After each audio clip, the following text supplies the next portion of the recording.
During the Second World War, the technology, techniques, agents, and agencies that would shape modern espionage were developed. Yet their stories could not be told at the time. They remained secret. By the early 1970s, the James Bond books and films had created a glamorous fantasy of spycraft. Yet the real role secret agents had played in World War II was still largely unknown to the public. My name is Nigel West. I'm an intelligence historian. Nigel West's real name is Rupert Allison, and he has also served as a Conservative Member of Parliament. He's not the only man in this story with more than one identity. I'm a natural ferreter and researcher, and what fascinated me really from about 1972 onwards was that we were rewriting the history of the Second World War. West was fascinated by the dangerous work of double agents, spies who pretended to work for one side while really serving the other. Double agents were essential to the Allied war effort, notably in an elaborate ruse designed to ensure the success of D-Day. There was this deception campaign which largely fell on the shoulders of 3 agents in the UK, the most important of whom was Garbo. Since the end of the war, the codename Garbo had become legendary in intelligence circles. One former spy called him the most successful double agent of the Second World War.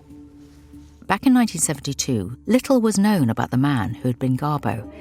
It was widely believed he had died in Africa in the late 1940s, possibly from malaria. West was not convinced.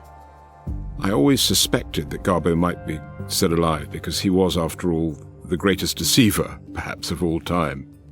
West began the greatest search of his life, the hunt for the man who'd carried out some of the most audacious spycraft of the war, the man who was instrumental in diverting German army strength away from the D-Day landings, the man the Nazis thought they could trust, Agent Garbo. I'm Helena Bonham Carter, and for BBC Radio 4, this is History's Secret Heroes. True stories of deception, acts of resistance, and courage from World War II.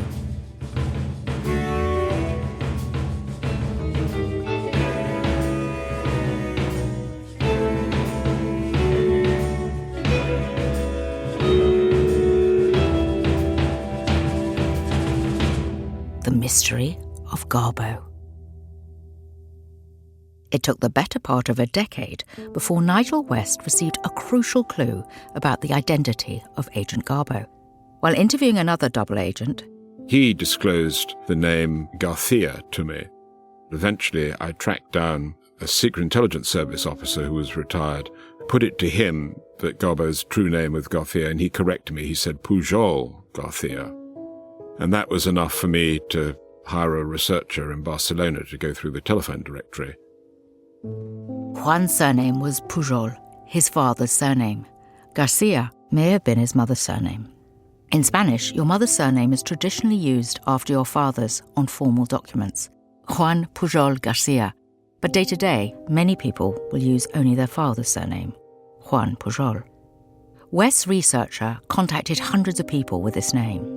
And eventually, he got one person who admitted that he had an uncle called Juan Pujol Garcia in Venezuela. West hired another researcher in Venezuela to track down Juan Pujol. The researcher called back quite quickly and explained that the secretary of the Catalan club was a man called Juan Pujol Garcia, that he was quite a difficult individual, that he had a reputation of being secretive. He said that he was very mysterious about what he'd done in the war. I tracked him down to Caracas. West hoped to persuade Juan Pujol to admit that he was Agent Garbo, but Pujol had remained silent for decades. It soon became clear he would not talk to just anyone, so West embarked on his own deception. I said I was calling from Buckingham Palace, inviting him to London, which was just a teeny stretch of the truth, explaining that I was trying to find a man called Juan Pujol Garcia who had operated as a double agent during the Second World War, had I found the right person? There was a sort of 20-second delay on the line while he considered his options. He said that he was indeed the person that I was seeking. After 12 years, West had found his man. But there was a tiny snag. Pujol was cock-a-hoop, believing he was coming to Buckingham Palace to meet the Duke of Edinburgh. West had to pull some strings behind the scenes. Back in 1944, Pujol had received an MBE in total secrecy. 40 years later, West convinced Buckingham Palace to invite him back to receive his honour again in public. It was the entire front page of the Mail on Sunday, and indeed a photograph of Juan standing in Buckingham Palace with his medal. The reaction globally was huge.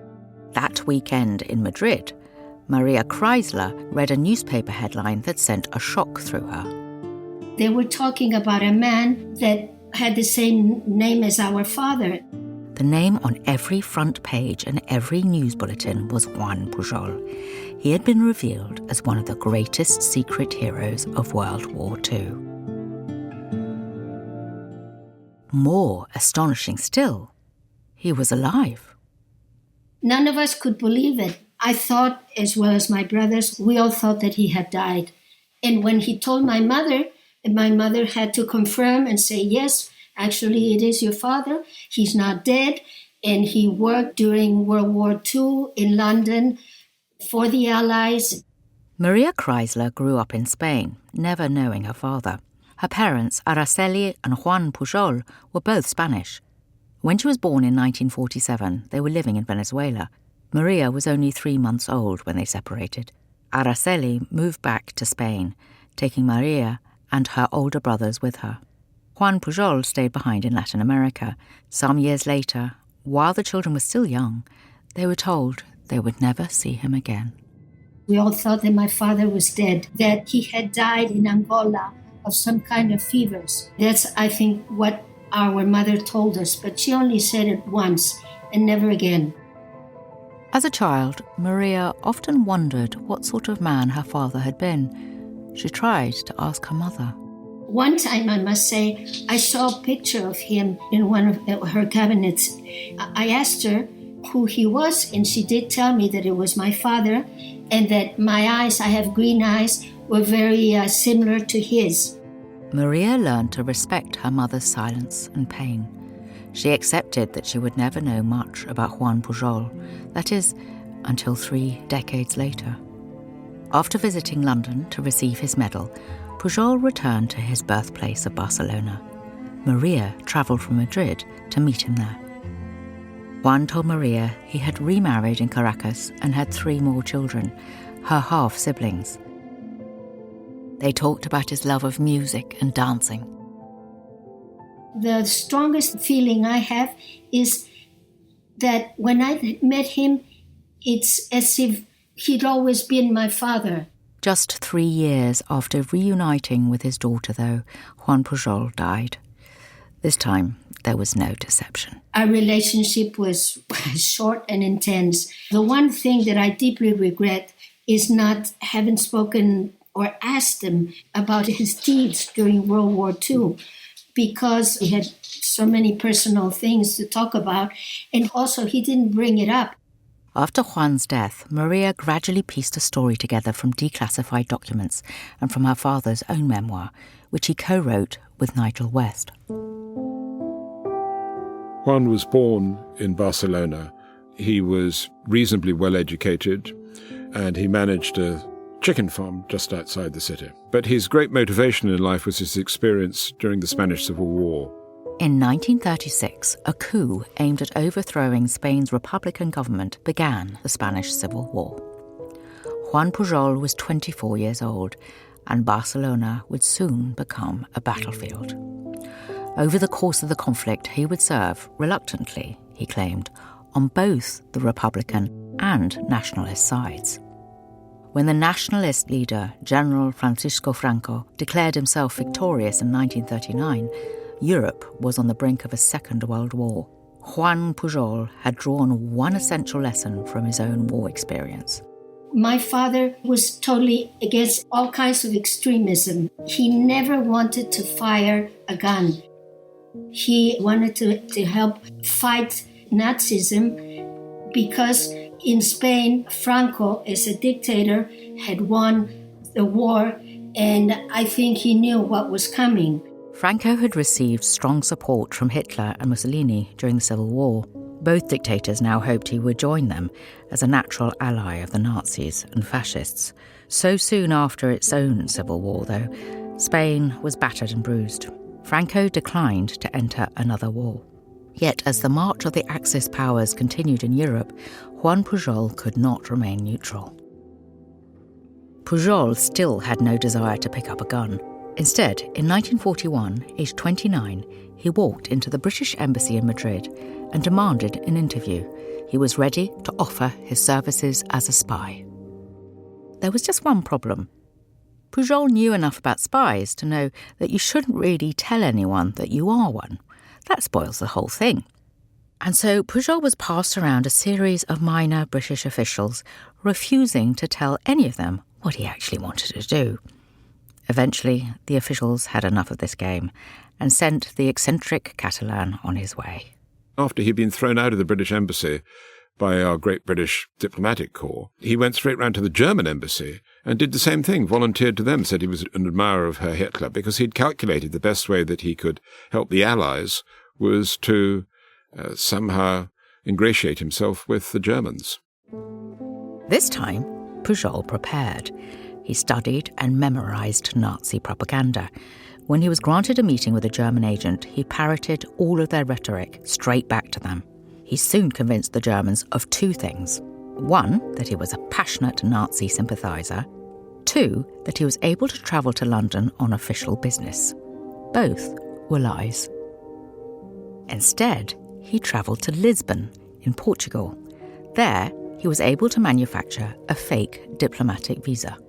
He showed this to his German contact, who was so impressed that he gave Pujol a spy starter kit, invisible ink, secret codes, and money.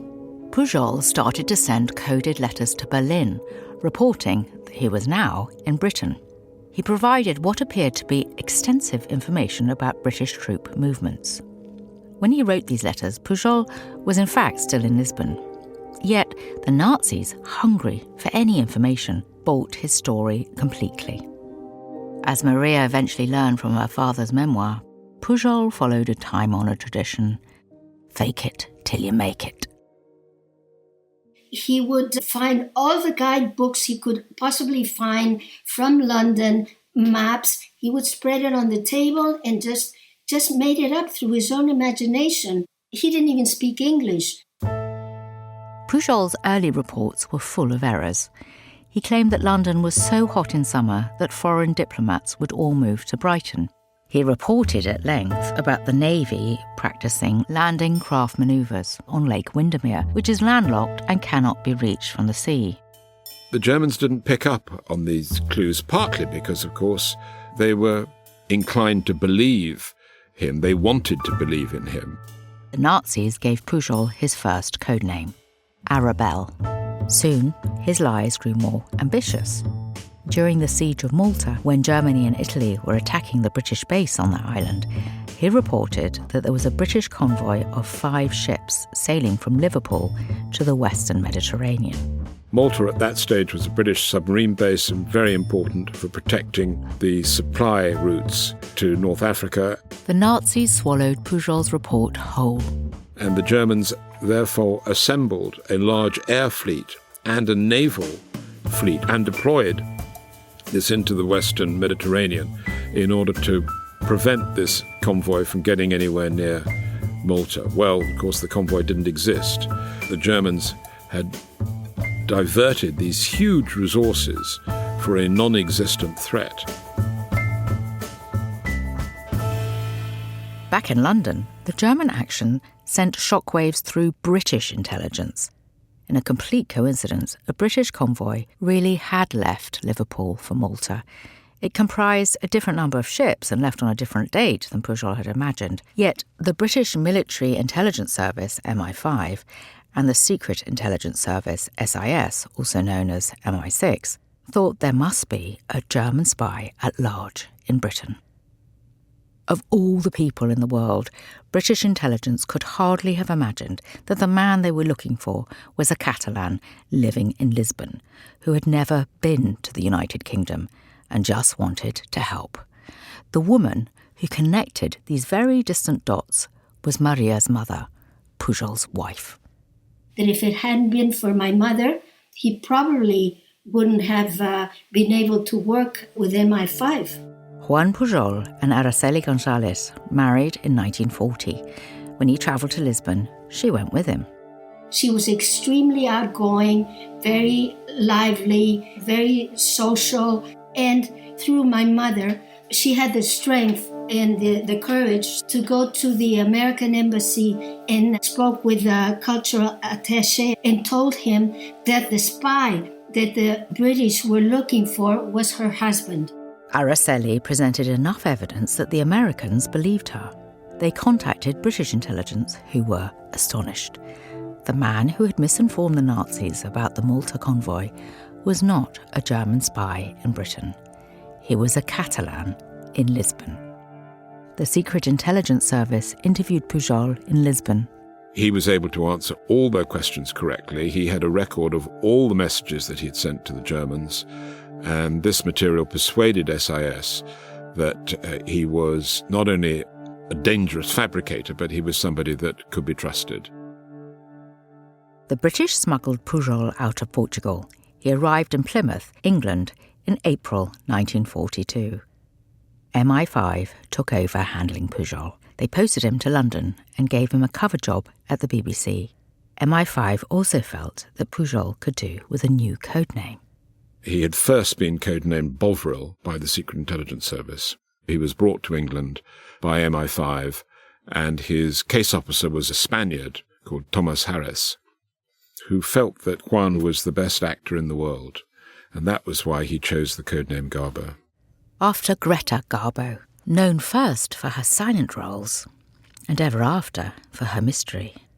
Over 3 years, Agent Garbo would produce hundreds of secret letters and messages. With his MI5 case officer, Tommy Harris, Pujol crafted a steady supply of disinformation, convincing the Nazis that their inside man was committed to keeping them one step ahead of Allied operations. One of the most extraordinary things that my father was able to do was build a complete network of false spies that worked and operated during World War II as if they were real and that the Germans absolutely and completely believed in. They were absolutely a figment of his imagination. None of them existed, not one of them. These fictional characters included an Indian poet based in Swansea, a Gibraltar waiter who worked at a secret military base and resented the British for forcing him to leave his homeland, a South African Nazi sympathiser with contacts in the British Ministry of Information. So these were, in Garbo's head, living personalities. These people had girlfriend problems, money problems, travel issues, but they only existed really in a card index that he managed with Tommy Harris. Pujol and Harris invented well over 20 agents. The Nazis never realised they were being shown a soap opera. Sometimes, though, it was too convincing. A fake Swiss businessman named William Gerbers was so good at observing convoys coming in and out of Liverpool that the Germans grew particularly interested in him.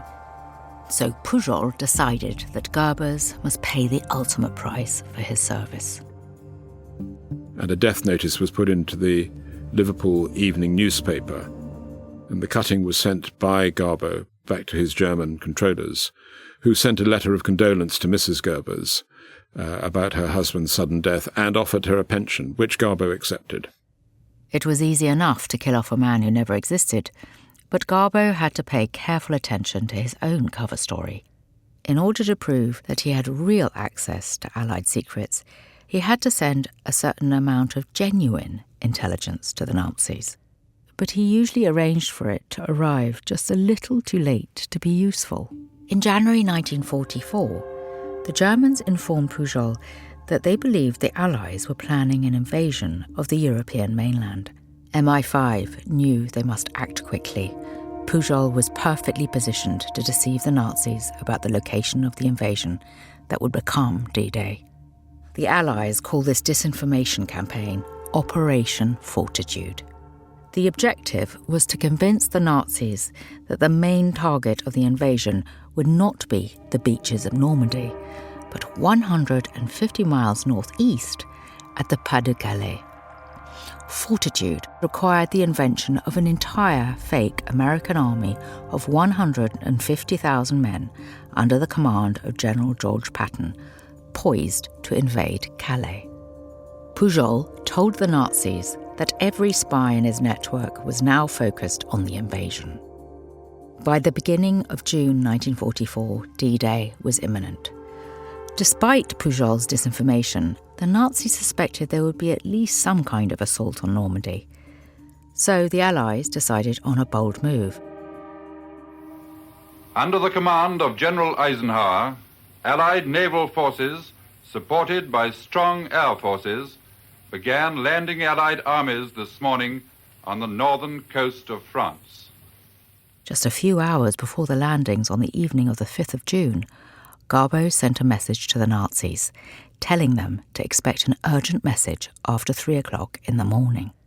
The idea of a German spy being allowed to tell the enemy that 160,000 troops were on their way across the Channel to invade Northern Europe was really quite extraordinary. At 3 a.m. on the 6th of June 1944, Pujol was in northwest London. He sent his urgent message via Madrid in elaborately vague language, informing the Germans that the D-Day invasion was underway. Unexpectedly, though, the German embassy in Madrid had no one in place to receive the message. It was not read until 8 a.m., well after the invasion had begun. This gave Pujol the perfect excuse to lose his temper with the Nazis. He sent a furious message complaining that his crucial intelligence had not been acted upon. Of course, this made him look more credible than ever. This set the stage for the most important message Pujol would ever send, just 3 days later. His task was to persuade the enemy that they shouldn't take the Normandy landings too seriously and that they should anticipate a major landing further up the coast in the Pas-de-Calais. Immediately after the invasion, the 1st SS Panzer Division was ordered to counterattack the Allies as they fought their way up the beaches. This would have been devastating. Yet the message that Pujol sent his Nazi handlers on the 9th of June reported that Patton's army were still in southern England and would soon launch an even larger invasion of Pas-de-Calais. Pujol's message was long and full of detail, indicating that the Normandy landings were a feint and the real invasion was imminent in the Pas-de-Calais. Rattled by Pujol's report, the Germans kept large numbers of infantry and armoured divisions in the Pas-de-Calais throughout July and August 1944, waiting for a second invasion by General Patton that would never come. This bought the Allies precious time to establish their real foothold in northern France. Operation Fortitude was a success. By keeping substantial numbers of the Nazi armed forces away from the Allied invasion force, it saved innumerable lives. The Nazis never lost faith in their most trusted spy.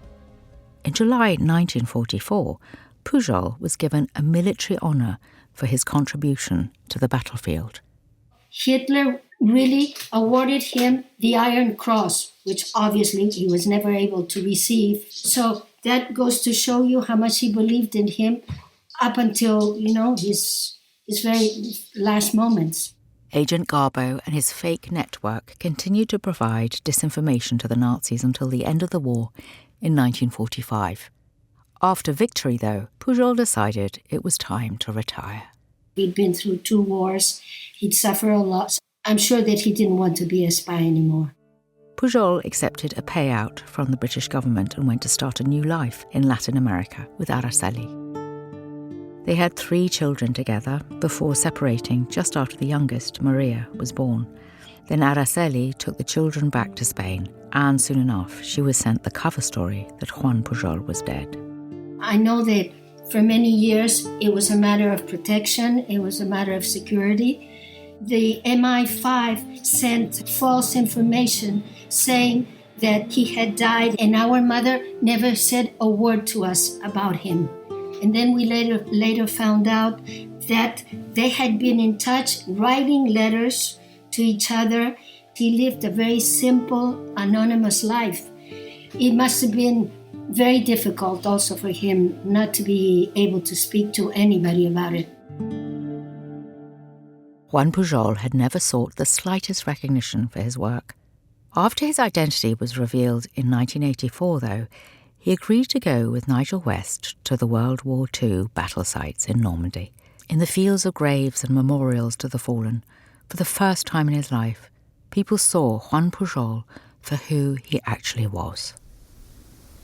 He walked through one of the American cemeteries alone, and as he walked out, there were tears rolling down his cheeks. And when I said, "I don't understand, Juan, this is a day of celebration. People have walked up to you in the street, they've recognized you, they know about the publicity that you've had. Veterans who fought their way up the beaches have come up to you and treated you as a fellow hero and demanded to shake your hand. This is a day of celebration. You shouldn't be sad." And he said, "You and your generation don't really understand the sacrifice." He said, "I was told that I'd saved thousands of American lives on D-Day, but," he said, "I didn't do enough. And when I look at all of these young men who died, I can see the sacrifice that they gave."